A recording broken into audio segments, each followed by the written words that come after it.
gosh, I'm so good. This is so exciting. When I saw your DM, I was like, oh my God, no way. Hi everyone, welcome back to Whole Notes, a series of videos and interviews with musicians who talk about wellness, taking better care of yourself as a musician, better practice habits, and more. Today's episode features Madeline Kyncl, a hornist and researcher in musicians' wellness that has taken a drastic step in their career over the years due to a performance injury. Madeline and I had a really great conversation about how their injury as a classical horn player not only shaped their career in music, but also opened the door for so many opportunities to share more stories and experiences on how we can prevent injuries as musicians and how we can better take care of ourselves in and outside the practice room. Madeline has done some really great work over the years, and you can see a lot of that work on their Instagram page, which is actually titled Musicians Wellness, as a matter of fact. I'm really excited to see where their career takes them and really hope you enjoy this episode. The fact that you've taken like such a difficult journey and like used it to help so many people, it's so inspiring. So I really admire your work. Oh my gosh, thank you so much. It really is so surreal how much has changed in the past 2 years, like going from being an injured musician to now literally going all over the country to do these workshops and give these lectures. It's such a crazy change, and I'm so grateful for it. Yeah. And I'm sure it's like taught you a lot just outside of musical skills, because it's like presenting and, traveling across the country and like how to take care of yourself when you're constantly like on the go and you're going everywhere. As my time management skills have really been honed in, especially over the last couple of months. And I'm a pretty good traveler now too. I can navigate almost any airport like very professionally. Your username is literally musicians wellness. I'm very glad that I locked that username in like a year and a half ago, I think now, because I'm thinking that there are other like musicians wellness accounts popping up, but I'm glad that I got that username. Yeah.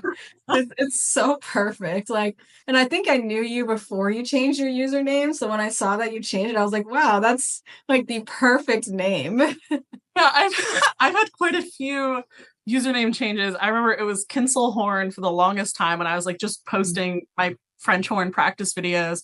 And then when I started getting more into conducting, I changed it to Music with Mads because I was like, oh, like I love that one. Yeah. Yes. I was like, I love Kyncl Horn, but like Music with Mads feels more like all encompassing. So I'm like, I don't just play French horn, I do a million other things. And then when I got injured and I wasn't really playing anymore, it felt weird saying Music with Mads since I wasn't actually performing. I was like, okay, I guess I do wellness research. So what about like musicians wellness? And now it feels like pretty iconic. And it just kind of popped up, and that's like, yeah, great. That's like the best username for you, honestly. Yeah. You've had like quite a shift over the past couple of years. Like you were a French horn player. I know you do like conducting as well. And now like most of your work is like giving these presentations and clinics and lectures about musicians wellness. Like what was that like? Because for most people, they just stick to an instrument and they do that for the rest of their life, but you've had quite a change, so I'm sure it hasn't been as straightforward or easy.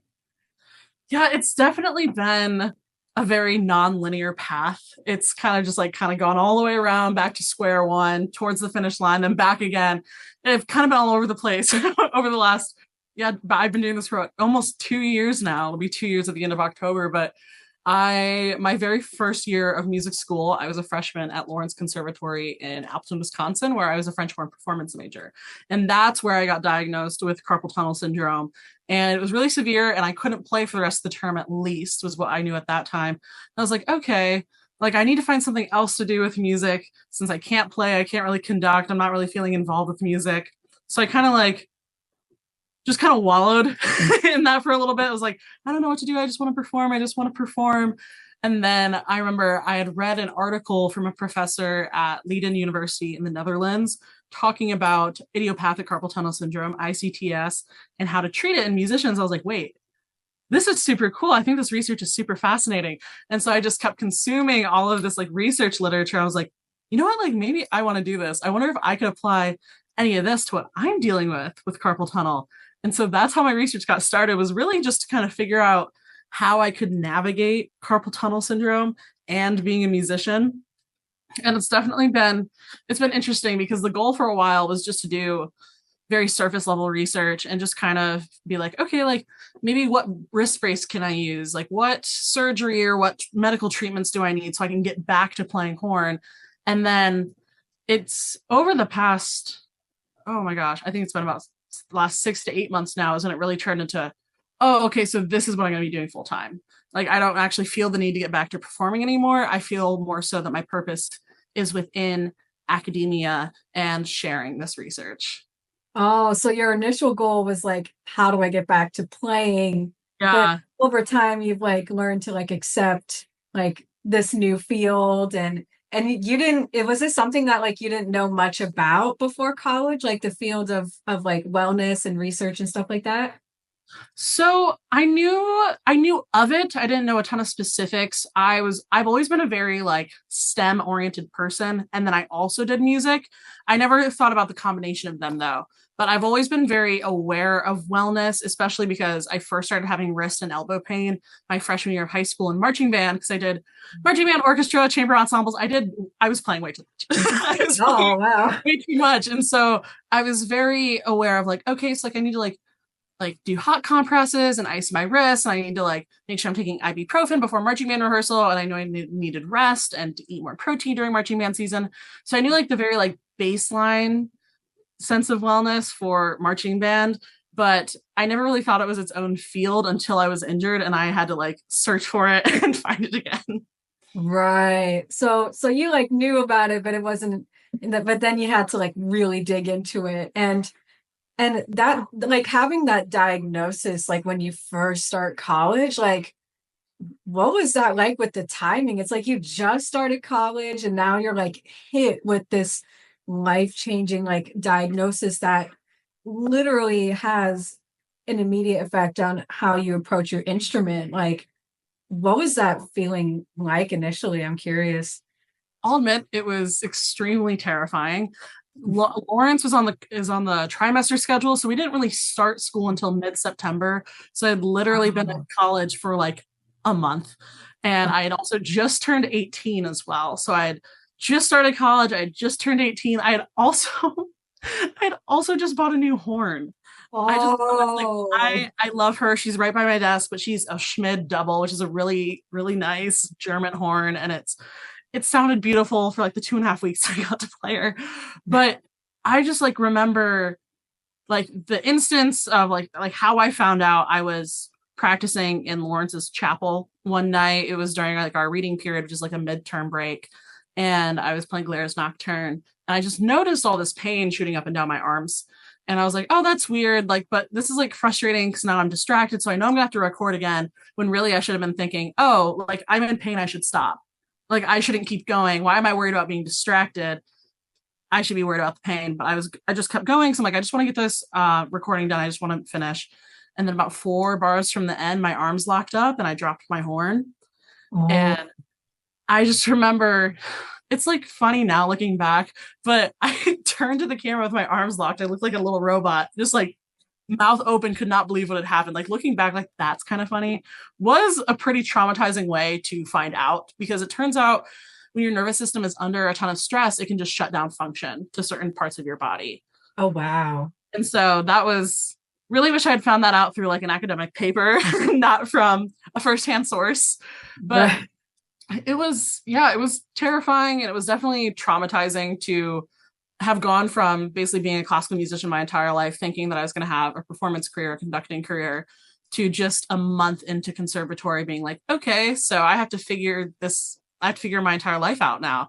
That's like not going to be an option. But I will admit, I was a little, I was like choosing to be delusional, because I knew like when that happened and my arms locked up, I kind of knew that my performance career was over before it had even really gotten to start. But I still pushed through with transfer auditions a couple months later. And I don't regret doing that now because I did what I thought was best at 18. But at the time, I remember going to these auditions. I could like barely play, and the professors knew that. But I was like, why am I doing this? Like, why am I doing these transfer auditions when I know that I really can't play anymore? But I think I just wanted to be a performer. I didn't want to kind of let go of that dream of playing yet.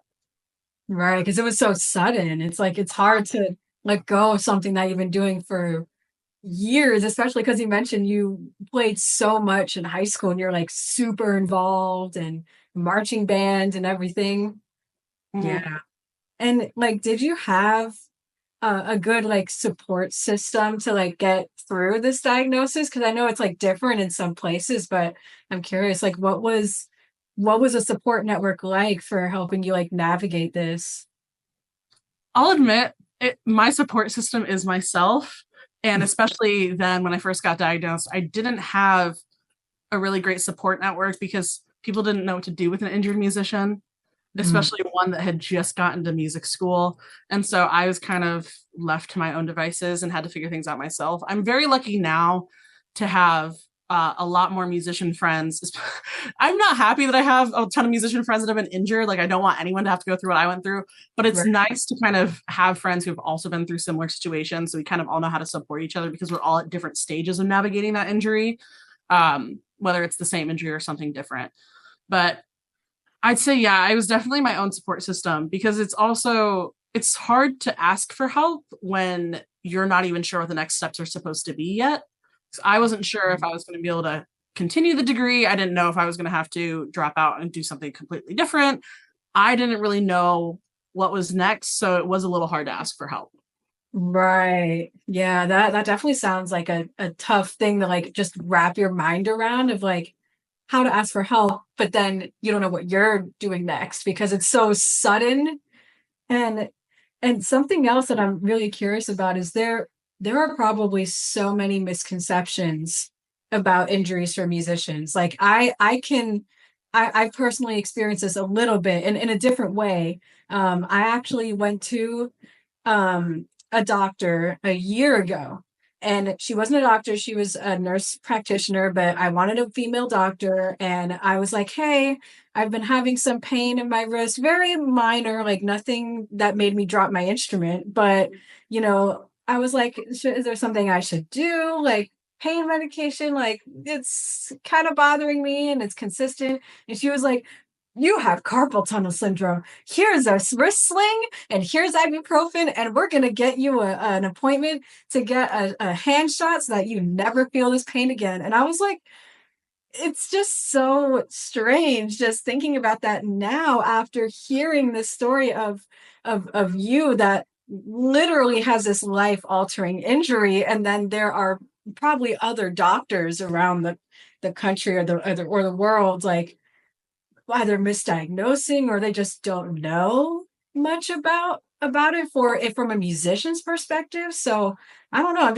just curious your thoughts on that and if you've like ever experienced that kind of thing before. I think the general consensus with medical professionals is usually to tell musicians to quit, whether it's What a like, great answer. it's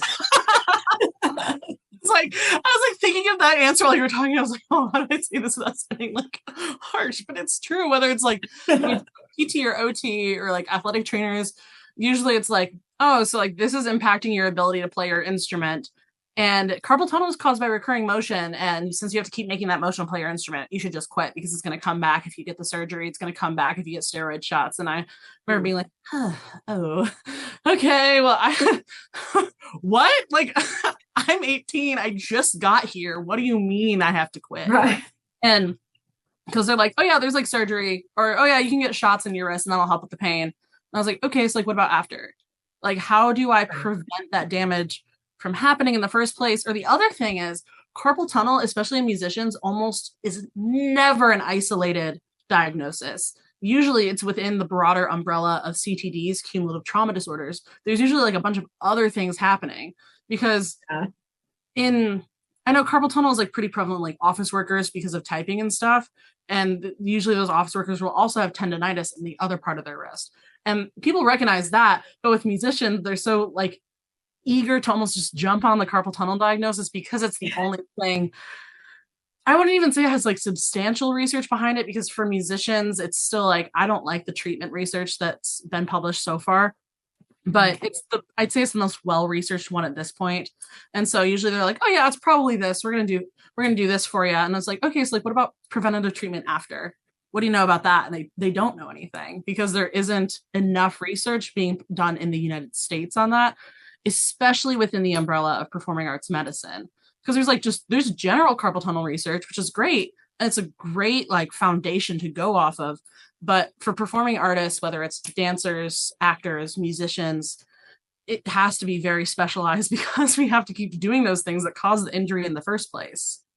Right. It's not like you would want to just choose to quit everything and never play your instrument again. And when the whole thing with my doctor happened about her telling me that I have carpal tunnel, no, I don't. Like I was just having some pain from playing trombone a lot for one day for a couple of days in the summer, and after a couple of days I was fine. So like, yeah, just here this realizing that and hearing that from you as well, that it's a lot of physicians just jump to that diagnosis. It's scary almost, because a lot of other people could end up getting like either treatments that they don't need or treatments that they need, but they don't know what to do next. Like I never got that hand shot. I was already in school. I'm like, I'm not going back home for this. And I was fine.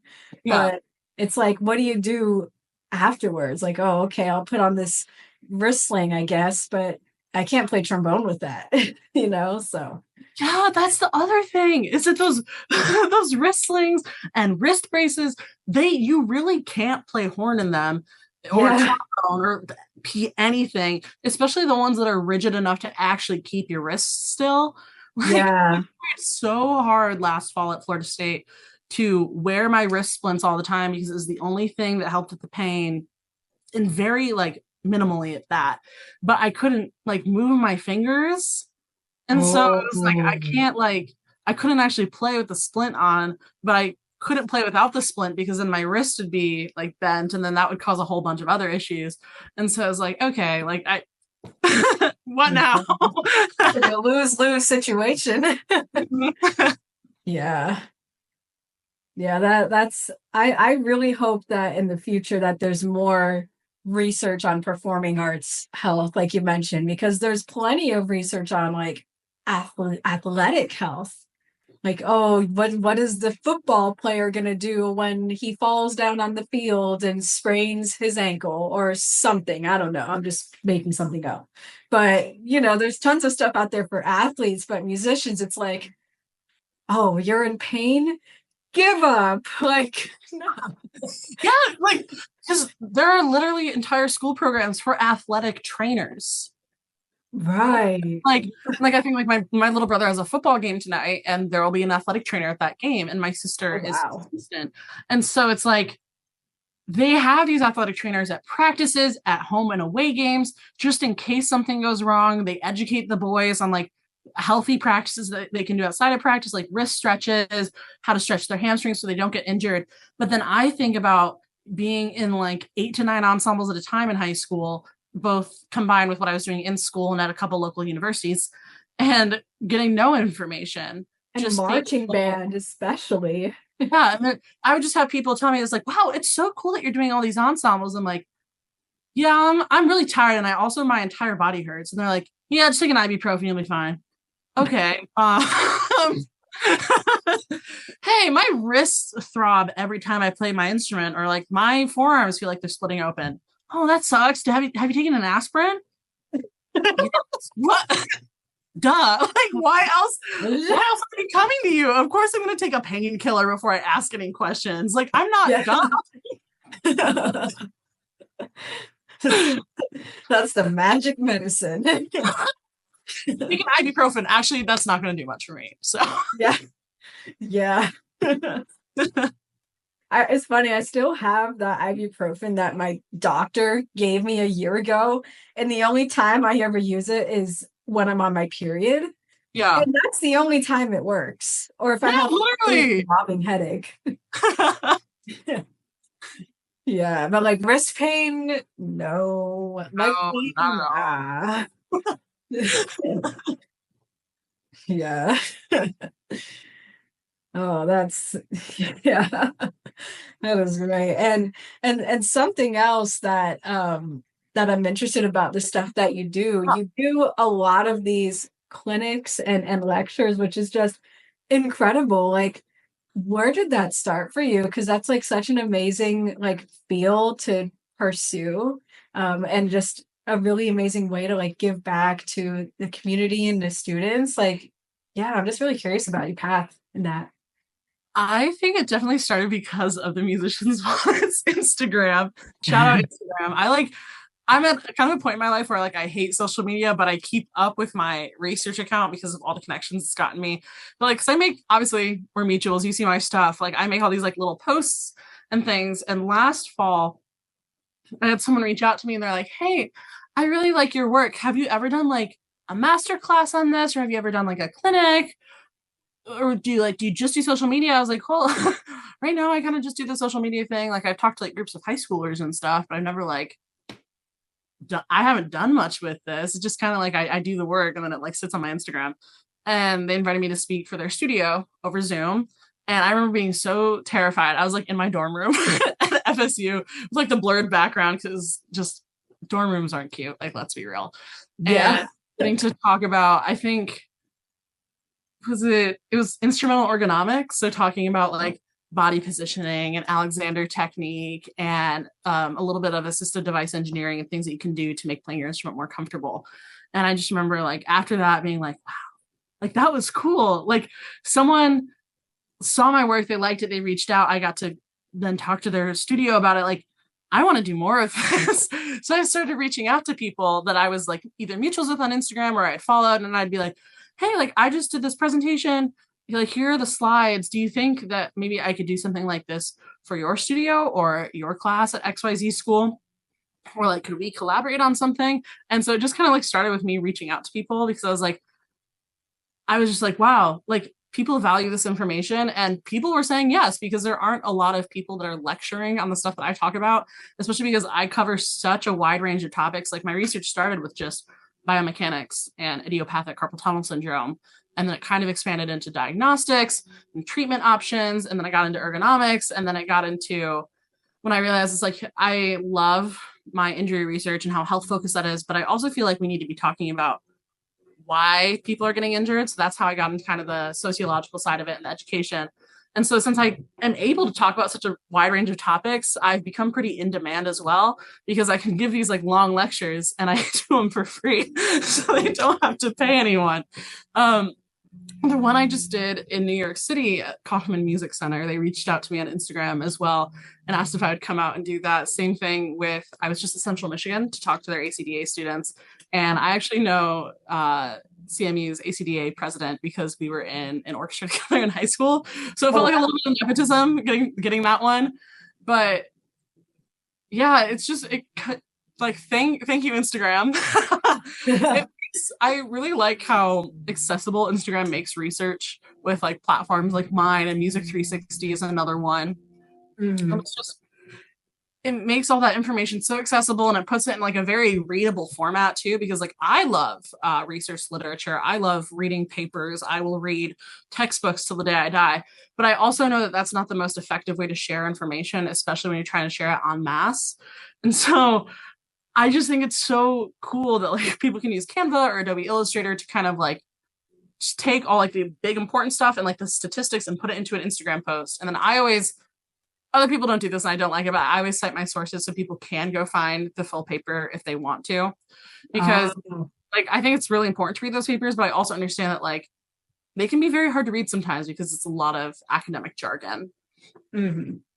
Yeah, that's really wonderful. Instagram is like, especially since COVID, I feel like Instagram has just blown up as like a way for musicians to share resources Mm-hmm. and really like gain a following. And like that's how I first started like really like following your content is like this is so interesting and like, hearing about hearing about your journey is like, wow, this is amazing. I want to see what else this person has on their page. And just having those like bite-sized posts is so perfect. It gives everyone like an introduction to how to, what to do if they become injured, or, any of the other topics you post about. It just really makes it accessible for people, like you said. So Yeah, I really like that. The bite size. I really like what you said about that. Because what I like hope to do is like inspire other people to get into this line of work too. Because performing arts medicine, there's been research on this for like years and years and years. I think one of the oldest papers I've read that still felt relevant was published in the 80s. But in comparison to other medical fields, where like even something like oncology, where there's still research coming out, or like we need more recent research on oncology. There's still like up to 100 years worth of research on that. Whereas for performing arts medicine, there isn't a lot. And for a while, it's still kind of viewed through that athletic perspective too, kind of just piggybacking on athletic training research and sports med, which is okay. I think musicians are athletes in a sense, but at the same time, it's like we're using different sets of muscles than a track athlete. Like we can't take like we're not always running.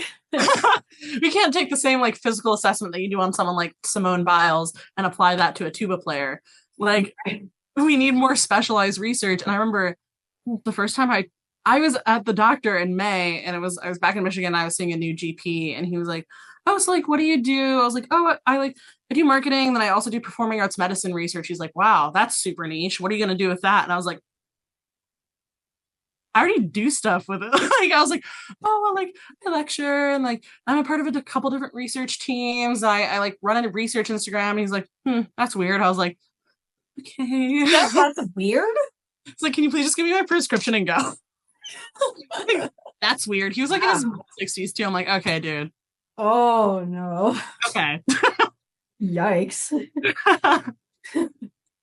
That is, unfortunately, I've had that reaction from a couple of, like, not a couple, like quite a few people, of like telling them like, "Oh yeah, like I'm a performing arts medicine researcher," or like I'm a musician's health and wellness researcher, and people are like, "That's a thing?"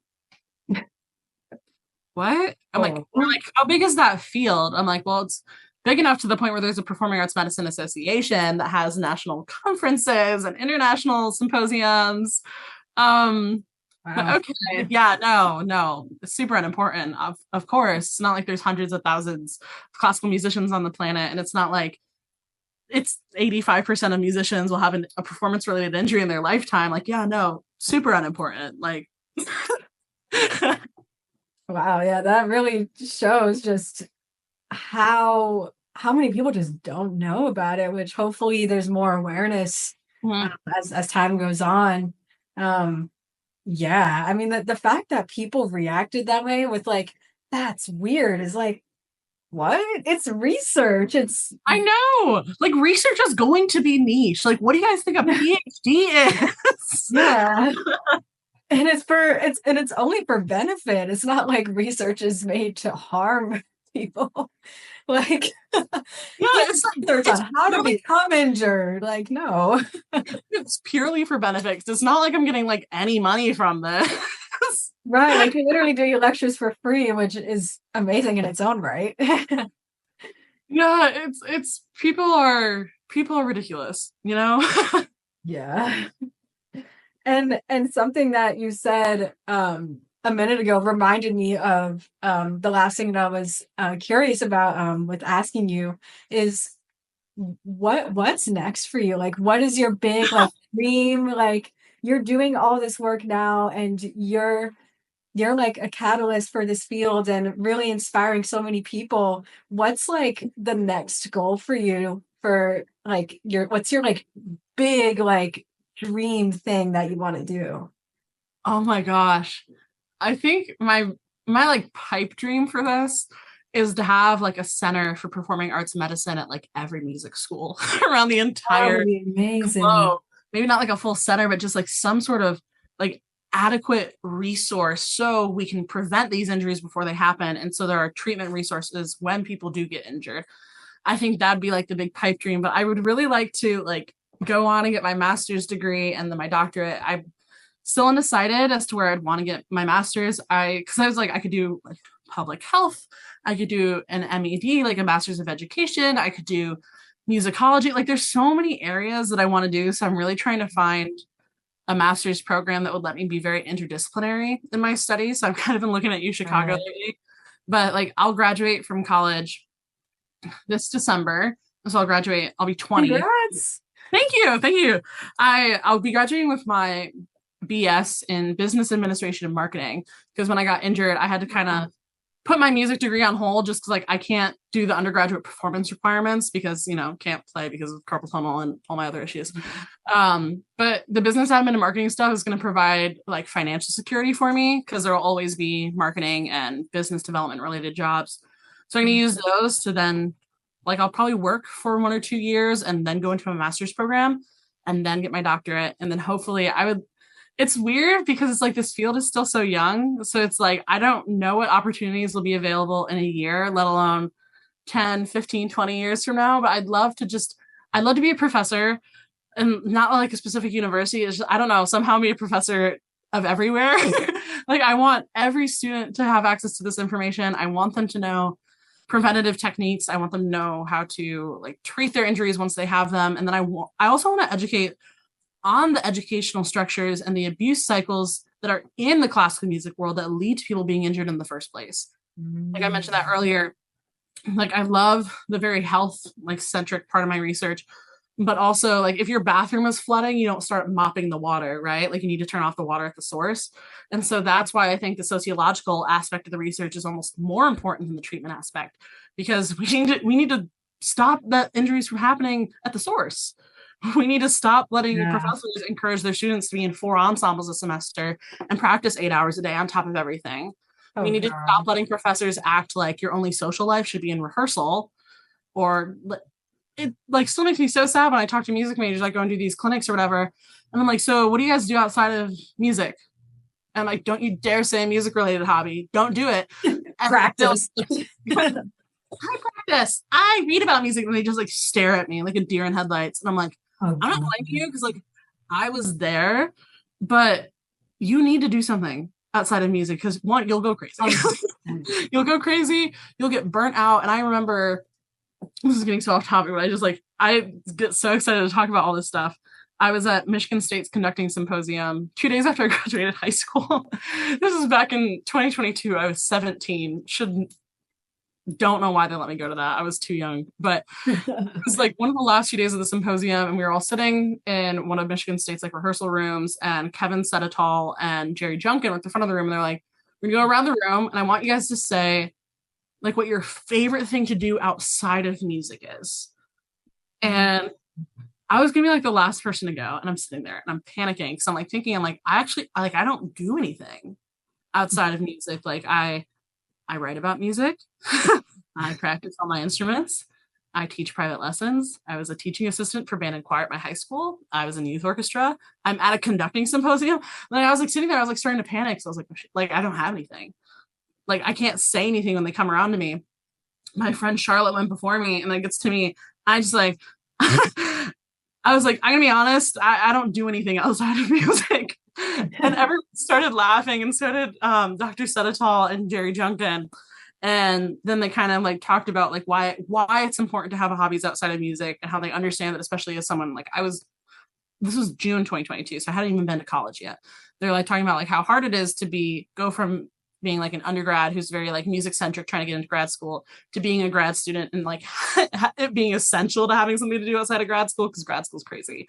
But it was like nice to hear it from like very successful, like obviously Jerry Junkin's successful. Like I'm obsessed with him. I think he's so cool. But like hearing it from like music educators, conductors that are super successful, encouraging you to have interests outside of music, I loved. And then it was like weird ending up at schools hearing people talk about how everything you do should be music centric. And I'm like, but like some of the most famous band directors in the world, some of the most talented band directors in the world said otherwise. Yeah, it's like which one is it? It's like, so who do I believe? The guy who leads a very famous wind ensemble at the University of Texas at Austin? Or like, so it's just like that really opened my eyes because I had never really thought about having hobbies outside of music. Like I guess I technically did. Like I've always been a reader, I've always been a writer. I was a swimmer too, so I like did other things, but nothing took priority in my life other than music. Everything was very music centric. So I was reading about music, I was writing about music. When I'd be at swim practice, I'd be thinking about music. And I thought that was normal because I was like, oh, like if I want to have a professional music career, like this is just how it has to be. Right. Yeah. Yeah. A lot of people have this like message that it's like all or nothing.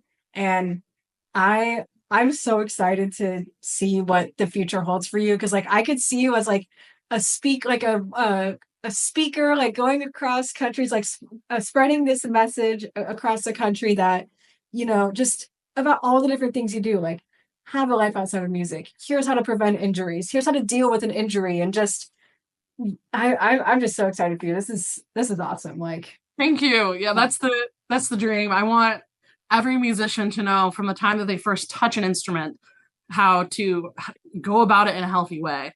You don't need to practice. Well, you should actually never practice 8 hours a day. That's gonna mess up it's your so posture. bad. If you're a string player, it's gonna mess up your fingers. I will say vocalists are told not to practice too much because they will literally tear up their vocal cords. So shout out Right. vocalists. But like I never want anyone to feel like music has to come before everything. Even if you are a professional musician, like you're human first, right? You weren't born playing violin. Like you didn't come out the womb with a violin. You didn't come out the womb with a baton. Like you are someone else before you're a musician. Like, yeah, you're this awesome, super cool person who also plays trombone. You're this super awesome person who also plays French horn. Like your entire sense of self-worth shouldn't be defined by your instrument. And I know that's super hard. And like even for me, someone who doesn't perform anymore, it's a lot of my self-esteem and self-worth is still tied up in the fact that I can't play horn anymore. And it shouldn't be. Mm-hmm. But when that's kind of been ingrained from you from the time you start your instrument, it's really hard to unlearn. So I don't want anyone to join like 4th or 5th grade band and think that their self-worth is determined by how well they play trumpet at 9 years old. Like Right. that should never be how it is. And it makes me so sad that that's just the reality for people everywhere, especially like conservatory students at super competitive schools like Berkeley, Juilliard, MSM. It's so easy to get wrapped up in that because that's the culture, and the culture is what needs to change. Absolutely. I 100% agree with that. And that's such a good point to finish this on because we are running out of time in the meeting. But I just love that you said that because that's like such a great takeaway that your self-worth is not defined by how well you play on your instrument. And yeah, 100%. This was really great. Thank you so much for sharing like your story and just and your work and just everything you talked about. This was really wonderful. Oh my gosh, no, thank you because you're so cool. I think you're such a great musician. I should throw that in. You're so good at trombone. I just like I was so excited because I admire you so much, and I was like, oh, Izzy sent me a DM. Like I don't know if we've ever like talked before, and it was asking me to do this. I was like, what? Because that's just my reaction when anyone asks me to do anything. So like you want to hear from me? Like you want to hear me talk about my work? Oh my gosh, yes. Yeah, I'm so happy we got to do this. Yeah. You too, yeah. If you enjoyed this episode, be sure to give it a like, subscribe to see more videos like this, and be on the lookout for more upcoming episodes featuring professional jazz and classical musicians, music educators, music entrepreneurs, and more.